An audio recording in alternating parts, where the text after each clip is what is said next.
Good morning students. Today I will discuss topic the sentence. इसको हम पढ़ने से पहले हम ये जानेंगे कि सेंटेंस यानी उसके पार्ट्स और काइंड्स के बारे में, ठीक है। तो पार्ट्स और काइंड्स में अधिकतर सबको कंफ्यूजन हो जाती है, तो पहले हम ये जानते हैं कि पार्ट्स क्या होते हैं और टाइप्स क्या होते हैं। तो आइए, जैसे कि यहाँ कोई भी चीज़ है, अगर हम उसको अलग अलग तरीके से लिखते हैं या करते हैं तो क्या हो जाता है, वो ये क्या हो गया, ये अलग अलग प्रकार है ना, तो इसको हम क्या कहते हैं, टाइप कहते हैं। लेकिन अगर यही लाइन जो है इसको अगर हम डिवाइड कर दें तो ये क्या हो जाएगा, पार्ट हो जाएगा। तो आज हम इस वीडियो में जो सेंटेंस है उसके काइंड्स पढ़ेंगे, यानी उसके टाइप पढ़ेंगे, प्रकार पढ़ेंगे, ठीक है। और इसके जो पार्ट है वो हम नेक्स्ट वीडियो में पढ़ेंगे। तो सेंटेंस क्या होता है, तो यहाँ पे डेफिनेशन दी है, a sentence is a group of words which make complete sense. यानी सेंटेंस क्या होता है, शब्दों का ऐसा समूह हो जिसका पूर्ण अर्थ निकले, वो क्या कहलाता है, सेंटेंस कहलाता है, यानी वाक्य कहलाता है। कोई भी वर्ड्स अगर हम अरेंज करके यानी सही रूप में नहीं लिखेंगे तो उसका कोई भी अर्थ नहीं निकलेगा, यानी उसका सही अर्थ नहीं निकलेगा। जैसे कि यहाँ पे दिया है 4 मेक 2 and 2, ये वर्ड्स तो हैं, लिखे भी हैं, लेकिन जब तक हम इनको अरेंज करके नहीं लिखेंगे तो इसका एक सही अर्थ नहीं निकलेगा। तो इसको मैंने यहाँ सही करके लिखा है 2 and 2 मेक 4, यानी 2 और 2 मिलके 4 बनाते हैं। इसी तरीके से दूसरा सेंटेंस दिया है, जैसे यहाँ लिखा है good is she a singer. अब यहाँ वर्ड्स तो हैं, लेकिन ये वर्ड्स आपको कंप्लीट मीनिंग नहीं दे रहे हैं, इसलिए हमें क्या करना होता है, जो सेंटेंस होता है वो क्या करता है, एक वाक्य का कंप्लीट मीनिंग यानी पूर्ण अर्थ देता है। तो अगर हमने इसको क्या किया, अरेंज करके लिखा है, तो यहाँ she is a good singer, वह एक अच्छी गायिका है। और इसमें जो सेंटेंस होता है वो क्या होता है, हमेशा कैपिटल लेटर से स्टार्ट होता है और लास्ट में फुल स्टॉप लगा हुआ होता है, तब जाके ये क्या बनता है, एक कंप्लीट सेंटेंस बनता है और हमें कंप्लीट मीनिंग भी देता है। अब हम पढ़ते हैं इसके काइंड्स के बारे में। तो काइंड्स ऑफ सेंटेंस यानी सेंटेंस जो है वो कितने प्रकार के होते हैं, तो सेंटेंस 5 प्रकार के होते हैं। कितने, 5। अब इनको हम डिटेल में पढ़ेंगे कि कौन सा सेंटेंस क्या है और क्या होता है। पहला दिया है असर्टिव सेंटेंस, है ना। असर्टिव सेंटेंस क्या है, जिसमें जो वाक्य होता है वो सकारात्मक या नकारात्मक बताता है कि हमारा जो सेंटेंस है वो कैसा है, सकारात्मक है या नकारात्मक अर्थ देता है, वो कहलाता है असर्टिव सेंटेंस। अब असर्टिव सेंटेंस यानी सकारात्मक भी बताता है और नकारात्मक भी बताता है, इसलिए हमने असर्टिव सेंटेंस को 2 पार्ट्स में डिवाइड किया है। यानी असर्टिव सेंटेंस 2 पार्ट्स में डिवाइड होते हैं। फर्स्ट आता है affirmative and second is negative. तो अफर्मेटिव सेंटेंसेस को कहते हैं सकारात्मक या साधारण वाक्य। नेक्स्ट आता है नेगेटिव सेंटेंस, जिसको कहते हैं नकारात्मक वाक्य। तो यहाँ अफर्मेटिव सेंटेंस का मैंने एक एग्जाम्पल यहाँ लिखा है, जैसे लिखा है आई हैव अ कार, यानी मेरे पास एक कार है। तो ये क्या हो गया, हमें सिंपल और सकारात्मक आंसर मिल गया कि मेरे पास एक कार है। सेकंड, यहाँ पे निगेटिव भी मैंने लिखा है, तो क्या हो गया, निगेटिव में हमें आंसर किस में मिलेगा, नहीं में मिलेगा।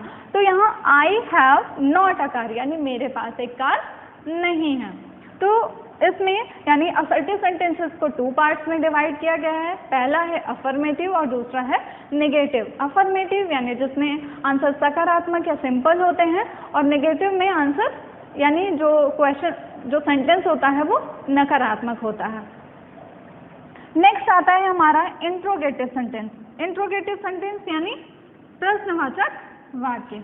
सभी जानते होंगे और नहीं भी जानते हैं, तो आइए हम जानते हैं। जो प्रश्नवाचक वाक्य होता है वो क्या होता है, जिसमें हम प्रश्न पूछते हैं, यानी ऐसे वाक्य जिनसे प्रश्न पूछना यानी दर्शाता है, वो सेंटेंसेस क्या कहलाते हैं, इंट्रोगेटिव सेंटेंस कहलाते हैं। अब इंट्रोगेटिव सेंटेंस को भी 2 पार्ट्स में डिवाइड किया गया है। पहला दिया है यस नो टाइप और दूसरा है क्वेश्चन वर्ड टाइप। तो yes no yes no type क्या होते हैं और क्वेश्चन वर्ड टाइप क्या होते हैं, तो इनको हम जानते हैं। यानी यस नो टाइप जिसमें कोई भी प्रश्न आपसे किया जाए और आपको आंसर हाँ और नहीं में मिल जाए, तो वो कैसे होते हैं, यानी वो इंट्रोगेटिव का कौन सा पार्ट होता है, यस नो टाइप का होता है। और ऐसे वाक्य अगर यानी ऐसा प्रश्न आपसे पूछा जाए जिसमें आप हाँ या नहीं में उत्तर ना दे पाएं बल्कि आपको पूरा पूरा सेंटेंस बताना पड़े, तो वो कहलाता है क्वेश्चन वर्ड टाइप। तो हम यहाँ पे यस नो टाइप पढ़ते हैं। यहाँ एग्जाम्पल मैंने लिखा है, have you ever seen a tiger, क्या आपने कभी टाइगर देखा है। तो इसमें आप क्या कर सकते हैं, आप आंसर हाँ या नहीं में दे सकते हैं। अगर देखा है तो कह सकते हैं यस आई हैव, अगर नहीं देखा है तो क्या कहेंगे, नो आई हैव नॉट। तो आंसर क्या हो गया, हमें हाँ या नहीं में इस वाक्य का आंसर हमने दे दिया।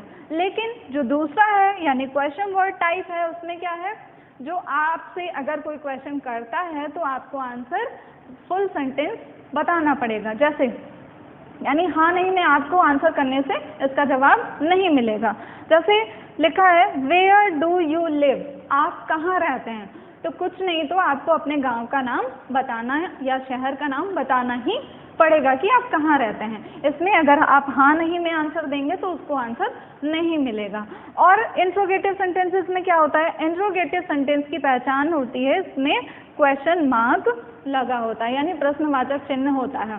तो जिसमें क्वेश्चंस पूछे जाते हैं वो इंट्रोगेटिव सेंटेंसेस होते हैं और इसमें लास्ट में क्वेश्चन मार्क लगा होता है। अब आता है थर्ड है इम्परेटिव सेंटेंस। अब इम्परेटिव सेंटेंस क्या होते हैं, ऐसे वाक्य जिसमें कमांड, रिक्वेस्ट और एडवाइस दर्शाता हो जिन वाक्यों में, वो कहलाते हैं इम्परेटिव सेंटेंस। तो इम्परेटिव सेंटेंस के कुछ एग्जांपल्स यहाँ मैंने लिखे हैं। ऑलवेज स्पीक द ट्रूथ, यानी हमेशा सच बोलना चाहिए। तो ये क्या हो गया, एक एडवाइस है यानी सलाह है कि क्या क्या करना चाहिए, हमेशा सच बोलना चाहिए। सेकंड है कम इन, यानी अंदर आओ। तो ये क्या हो गया, ये कमांड दिया जा रहा है कि अंदर आओ। तो जिन सेंटेंसेस में क्या होता है, यानी जिन वाक्यों में कमांड दिया जाता है, रिक्वेस्ट की जाती है या एडवाइस दी जाती है, ऐसे सेंटेंसेस इम्परेटिव सेंटेंस कहलाते हैं। अब नेक्स्ट आता है एक्सक्लामेटरी सेंटेंस, है ना। तो इसमें क्या होता है, ये क्या करते हैं, ये सेंटेंसेस अचानक से कोई भी फीलिंग्स यानी हमारे मन में कोई भी भाव या आवेग उत्पन्न करते हैं, वो कहलाते हैं एक्सक्लामेटरी सेंटेंसेस।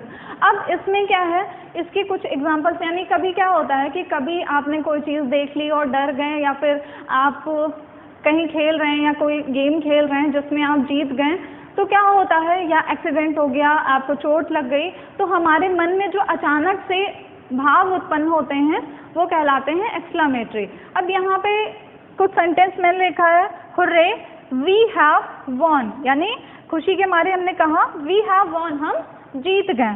नेक्स्ट है आह ही इज नो मोर, वह अब जीवित नहीं है। तो यहाँ देखिए हुर्रे वर्ड क्या है, ये खुशी आपकी जाहिर कर रहा है, आह वर्ड क्या कर रहा है, दुख को प्रकट कर रहा है। और एक्सक्लामेशन की पहचान ये होती है, इसमें ये एक्सक्लामेशन मार्क लगा होता है, ठीक है। तो एक्सक्लामेशन सेंटेंसेस में ये जरूर याद रखना होगा कि हमारे ये जो सडन फीलिंग होती हैं, सडन इमोशंस होते हैं, ठीक, और इसमें ये मार्क लगा हुआ होता है। अब नेक्स्ट आता है, लास्ट है ऑप्टेटिव सेंटेंस। ऑप्टेटिव सेंटेंस क्या होते हैं, ये क्या करते हैं, विश, प्रेयर, बून या कर्स, इनको प्रकट करता है। अब विश यानी इच्छा, प्रेयर मीन्स प्रार्थना, और क्या है बून, बून मीन्स आशीर्वाद, और कर्स मीन्स अभिशाप। तो इनको जो सेंटेंसेस दर्शाते हैं वो क्या कहलाते हैं, ऑप्टेटिव सेंटेंस कहलाते हैं। इसका भी एग्जाम्पल मैंने यहाँ लिखा है, मे गॉड हेल्प यू, यानी भगवान तुम्हारी मदद करें। यानी ये क्या कर रहे हैं, हम प्रेयर कर रहे हैं कि भगवान तुम्हारी मदद करें। तो यहाँ पे 5 सेंटेंसेस यानी प्रकार सेंटेंस के मैंने पढ़ाए हैं। पहला दिया है असर्टिव सेंटेंस, जिसको 2 पार्ट में डिवाइड किया गया है, अफर्मेटिव और नेगेटिव, यानी सकारात्मक और नकारात्मक, जिसमें लास्ट में फुल स्टॉप लगा होता है। इंट्रोगेटिव सेंटेंसेस यानी प्रश्नवाचक, जो 2 तरह के होते हैं, एक है यस नो टाइप यानी हाँ नहीं में आपको उत्तर मिलेगा, और एक है क्वेश्चन वर्ड टाइप जिसमें आपको पूरा पूरा आंसर बताना होगा और इसमें क्वेश्चन मार्क यूज किया जाता है। नेक्स्ट आता है इम्परेटिव सेंटेंस। ये कोई भी आदेश या फिर रिक्वेस्ट या फिर एडवाइस को दर्शाता है। नेक्स्ट आता है एक्सक्लेमेटरी सेंटेंसेस। इसमें क्या होता है कि सडन फीलिंग्स या इमोशन को एक्सप्रेस करता है और इसमें ये एक्सक्लेमेशन मार्क लगा होता है। नेक्स्ट आता है ऑप्टेटिव सेंटेंस, जिसमें भी एक्सक्लेमेशन मार्क लगा होता है बट लास्ट में लगा होता है और प्रेयर या फिर विश या बून या कर्स को बताता है। ठीक है, तो यहाँ पे जो सेंटेंस और उसके प्रकार मैंने आज आपको पढ़ाए, आई थिंक आपको समझ में आया होगा। हम फिर मिलते हैं नेक्स्ट क्लास में सेंटेंस के पार्ट्स के साथ। Okay, thank you class.